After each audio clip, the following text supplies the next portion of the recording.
Hello, my name is Ariane. I am from Federal University of Santa Catarina in Brazil. First of all, I would like to thank the organizing committee for the kind invitation to be here and talk a little bit about our research at our university. The Federal University of Santa Catarina is located in the beautiful island of Florianópolis in the south region of Brazil. Florianópolis is a touristic city and was elected by a Brazilian publication as the best place to live in Brazil. Also, Florianópolis is known for having the country's third highest Human Development Index score among all Brazilian cities. Here, you can see some pictures of our central campus, which is located in Florianópolis. Also here, we have some of the university institutional partners. UFSC was founded in 1960 with the goal of promoting teacher, research, and outreach. UFSC delivers free and public education at all levels and is the 50th best university in Brazil and one of the best universities in Latin America. The Office of International Relations, called CINTER, provides information for international students, such as housing options, city maps, and Portuguese learning opportunities. If you need some information about international opportunities at UFSC, go to CINTER website and check the International Students menu on the left. My talk will focus on impacts of glyphosate-based herbicide exposure to Mayo reproductive system, insight on signaling mechanism. I will start talking about some of the subjects we study in our lab. The research topics covered by our projects include the following: pesticide exposure, fetal alcohol syndrome, congenital hypothyroidism, which are all public health problems. We also studied the effects of hormones, toxic compounds, purines, and natural compounds on the redox biology and metabolism of different cell types. Our group is devoted to study the impacts of environmental or occupational exposure to toxic chemicals, and also lifestyle factors such as maternal alcohol consumption, potential risk factors for male infertility. Our research team is composed by PhD students linked to two graduate courses from UFSC, namely pharmacy and biochemistry. We also have in our team a postdoc and one undergraduate student. We have collaboration with research groups from France, Canada, Sweden, and Portugal. In Portugal, we have a recent collaboration with Professor Pedro Fontes Oliveira and Professor Marco Alves, which I would like to extend my thanks for giving me the opportunity to talk about our work here in Brazil. Agriculture modernization progressed exponentially during the last decade due to adoption of several types of new technology, including mechanization, irrigation, and fertilization of the soil, as well as the use of agrochemicals such as pesticides to combat pests and diseases, which are introduced in the 1960s. This agricultural strategy was known as Green Revolution. In this agricultural model, the production was safeguarded, but it has been linked to increase in environmental and health problems. Thus, the intensive use of pesticides account for important impacts on public health, especially here in Brazil, where the use of pesticides has increased over 60% in the last decade. The use of pesticides aims to ensure maximum crop yield and improve agricultural production. Brazil is one of the top pesticide consuming country of the world. This leadership leads to a large number of health problems for occupationally exposed workers, their families, and the environment. In this scenario, the pesticides used in crops might reach vast territories and expose different population, not only life in agricultural areas, but also the entire environmental surrounding. Data from a systematic monitoring pesticide residue in foods in Brazil, obtained in association with Brazilian Sanitary Surveillance Agency called Anvisa, showed that 20% of all Brazilian food present pesticide residues at harmful levels to human health. It's important to emphasize that there is no use of pesticides without contamination of the environment surrounding the treated area, and consequently without affecting the people who work or who live in this environment.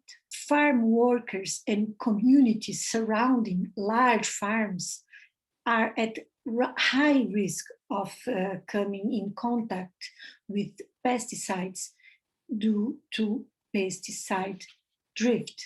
The pesticide drift can greatly damage the human health and the environment. Agricultural pesticides can become persistent environmental pollutants.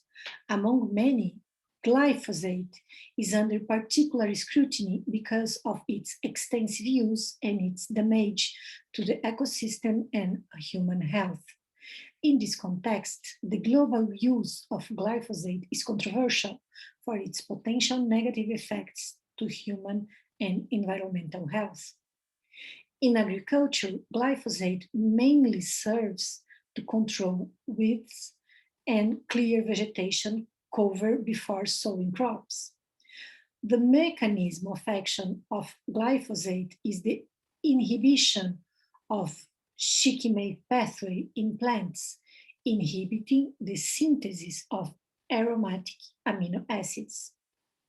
Since virtually all plants make these essential amino acids the same way, glyphosate affects nearly all plants. For this reason, is deemed a broad spectrum herbicide. Roundup is the brand name of the herbicide glyphosate. In 1996, Monsanto introduced the Roundup Ready soybean, a genetically engineered crop resistant to glyphosate. In the few years after, Roundup Ready cotton, maize, and various other crops also made their debut. Crops with a glyphosate resistance trait or genetically modified to glyphosate resistant allow post-emergent application. This has increased the global agricultural yield in the past 20 years, associated with the fact that glyphosate present lower acute toxicity than other pesticides, such as, for example, atrazine, 2,4-D, and Paraquat, which were banned in several countries. Paraquat is a highly toxic quaternary nitrogen-based herbicide. Because of its low cost and rapid action, Paraquat is one of the most widely used herbicide in Brazilian crops. Regardless of its banishment in many other countries, above 13 million tons of this herbicide were sold in Brazil in 2018. Only in September from last year, Brazil joined the list of countries having banned Paraquat because of its toxicity. The molecular mechanisms underlying Paraquat toxicity involves the production of reactive oxygen species, such as superoxide radical. The herbicide acts as a redox cycling compound which interacts with molecular oxygen to form a superoxide and a parental paraquat compound. The herbicide also passes into the mitochondrial matrix where it redox cycles with complex 1 and complex 3 of the electron transport chain. In addition to oxidative stress, the toxicity of paraquat is associated with inflammation and cell death. Taking into account the toxicity of paraquat and glyphosate and the selling records of these herbicides during the recent years, we could propose that they are contributed to the increased risk to human health and to environment contamination. Thus, the intensive use of these herbicides might be affecting particularly the exposed or vulnerable populations, such as unborn and infants, farmers and their families, babies through breastfeeding, children, and others. Associated with the increased use of pesticides, male fertility decreased in the last decades. A global burden of disease survey reported that between 1990 and 2017, the prevalence of infertility increased annually. Male infertility contributes to at least half of all cases of infertility worldwide. Observations in several Western countries point toward a decline in semen quality, which may be associated with exposure to environmental endocrine disruptors, such as the several frequently used pesticides. Taking this into account, our research group aimed to elucidate the impacts of maternal exposure to glyphosate during pregnancy and lactation on reproductive function of male offsprings. The aim of our group is understanding the mechanisms underlying the toxicity of glyphosate and paraquat to male reproductive system using in vivo, in vitro, and in silico approaches. We investigate energy metabolism, oxidative stress, and other parameters underlying the toxicity of the herbicides glyphosate and paraquat. Our group previously demonstrated some mechanisms that can contribute for understanding the possible effects of glyphosate on the decline of male reproductive function. We suggested that calcium-mediated toxicity, oxidative imbalance, and disrupted signaling mechanisms could contribute to reproductive outcomes observed in agricultural workers exposed to pesticides.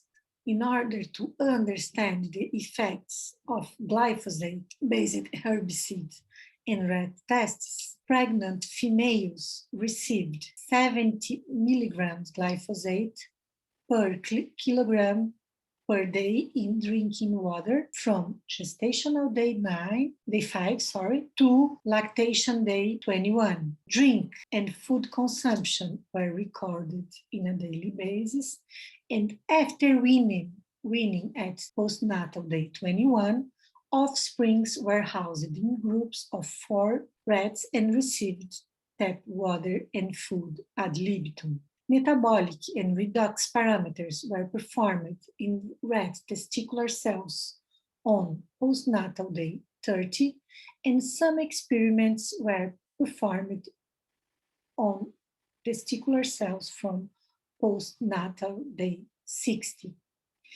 Our research group is devoted and committed in the understanding and thinking about the relevance of environmental effects on male fertility.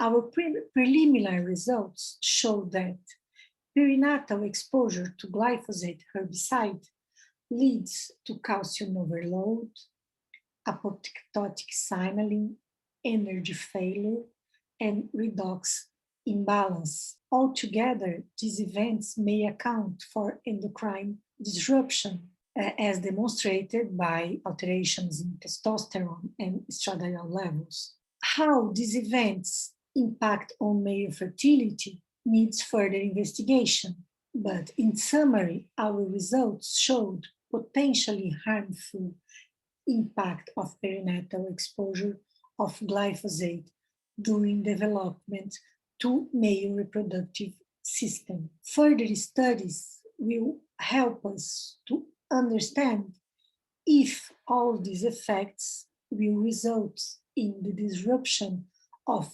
spermatogenesis and loss of fertilities. Now, I will present you a summary of our preliminary results showing the impacts of Paraquat on male fertility. For study Paraquat effect on male reproduction, we used adult animals which received IP injections of Paraquat 10 mg per kilogram body weight during 5 consecutive days. Our results show that the effects of Paraquat on male reproductive system involve redox imbalance, inflammation, apoptotic cell death, which may be accounting for reduced sperm count and increased sperm defects. All these events together may be leading to male infertility. I'm not showing you here all the results, but we have some previous experiments showing inflammation and oxidative stress parameters. Our study is of special interest considering the growing concerns about health hazard of pesticides. Besides, questions addressed here are of global concern due to increasing global trade of pesticides and also to the lack of appropriate quality control measures of farm products. This study could be further extended to other spectra of pesticides with such speculated adverse effects and would be first step towards better rationalize the usage of pesticides for the benefit of mankind. Visit our website and contact us to know more about our research group. Here you can see my email, and thanks again for the opportunity to be here and talk a little bit about our research in Brazil. Our team and some collaborators from Brazil and other countries. Here you can see some pictures of our research group. Thank you again.